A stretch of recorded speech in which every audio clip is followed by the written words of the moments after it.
Well, good morning. Welcome to Coffee with the Pastor. Good to see you this morning. We're looking at the Tower of Babel.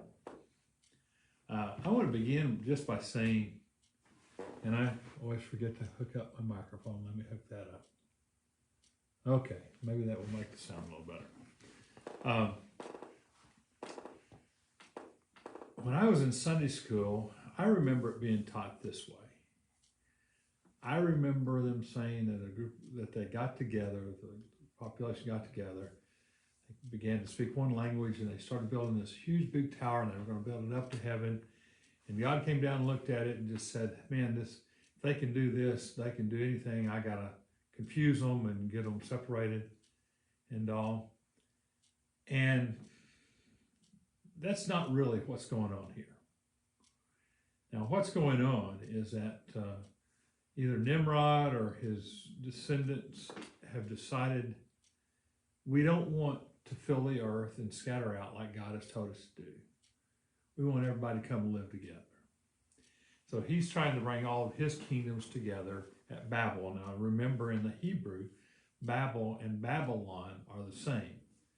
And Nimrod, in chapter 10, we read that he had all these different kingdoms, all these different places he was at. Babylon, which we'll hear about later, we think is modern day Iraq. Then there's Assyria, where he was at, which was Nineveh, which we'll hear about those later in the Bible. The Syrians, which are relatives of these folks, are the ones who will conquer Israel and disband them and really kind of destroy the northern kingdom. And the Babylonians will be the one who will actually conquer the southern kingdom of Judah and take them into exile for many years. So we're going to see the relatives of these guys come back. So these are not good guys. They don't have good stock. And Nimrod didn't create good relatives there.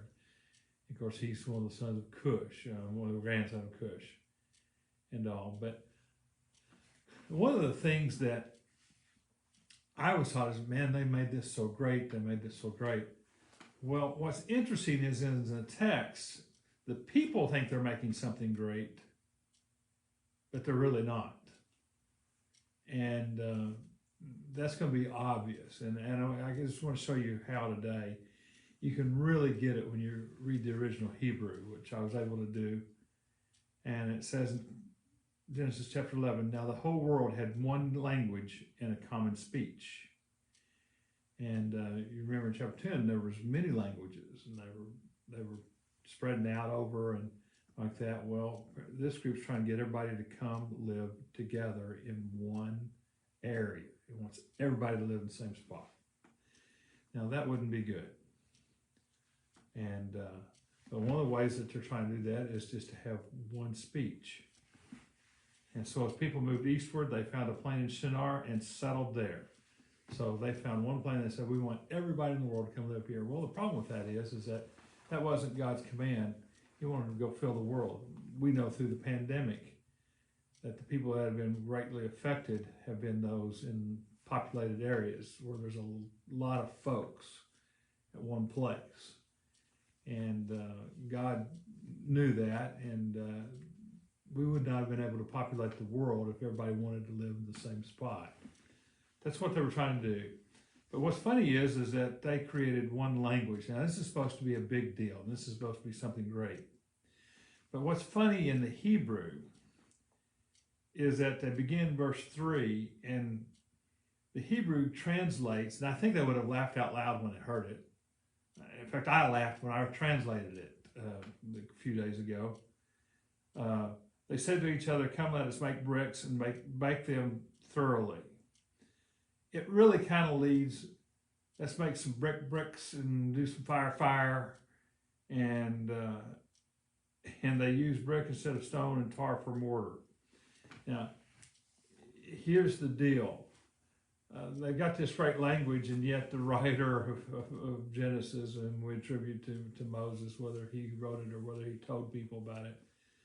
But here they are, they've got this supposedly great language, but then they when they quote the language, they start saying they make it very simple, like a child would speak. Carbon Imes, who is one of my favorite Old Testament scholars, says it's kind of like a Dr. Seuss language in the Hebrew. And I see where she says that because the Hebrew words rhyme. We don't get that in English, but they all rhyme. And so that's kind of Dr. Seuss-like. But to be honest with you, I think it goes lower than that. The way you translate it, it's kind of like how a toddler would speak, how a child who hadn't learned how to speak in sentences yet, like we got a fire, and a brick, and tar, mortar. And that's how a toddler would speak. I know with my own children and my grandchildren, before they could speak in sentences, like if they wanted you to read to them, they go, come up with a book. And that means they want you to read to them, or drink, and they want you to get them a drink. It's their way of speaking in sentences by repeating the word. That's what's happening here. And so it's kind of, like I say, I think this is a very humorous thing to think that humanity could get together and think that they could do something great and do something that would kind of rival God. And they're not thinking about God. They're not thinking about their relationship with God. They're thinking about what they can do, and what they're doing is just kind of pathetic. The language is childlike, and then the city that they're building out of, they're using brick instead of stone and tar for mortar. Well, bricks crumble. Stone doesn't. I've been over and seen lots of ruins. The ruins that I see that go way back in thousands of years, have all been made out of stone. They're there. They're standing if they hadn't been torn down. And you can dig those up and they're still there. Bricks, they crumble and dissolve and go back to dust. And then tar is inferior to mortar. So they're supposed to be doing something great. They're supposed to be building this great city, this great place. And they're going to do it by having this great language, yet the language is very simplistic. They're going to do it by having this great city, yet they're building the city out of inferior materials. So you can see that this isn't going well when humanity wants to do things away from what God wants. They're not doing it right. And now I know a lot of you are going to say, well, what about the tower? It's called the Tower of Babel. And we're going to talk about that tomorrow. I really think we've made a bigger deal out of the tower than what it really is. We've made the tower the big thing. And it's one of their things where they say, look at this great tower we've built. And we're going to talk about it tomorrow. But the real sin, I think, here, and the real problem that they have is that they're wanting everybody to live together.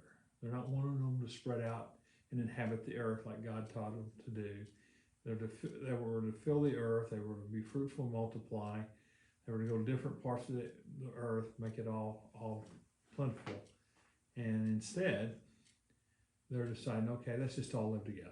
Let's all stay right here. And so they're disobeying God. And you don't see them caring about God at all in this. They're caring about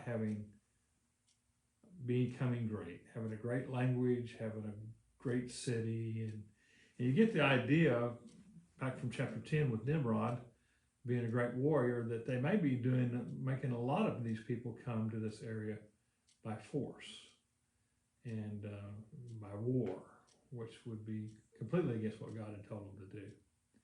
Well, tomorrow we're going to talk more about the tower. And we're going to talk about maybe what the tower was and the significance of it. And so I'm eager to do that. But I hope today you will not go like the people of Babel and go away and try and think, I'm going to make myself great. You can't make yourself great. Only God can do that. And today, serve God. And we serve a great God. And when we serve Him, we have a great life. And I hope you'll have a great life today. And God's blessings upon you.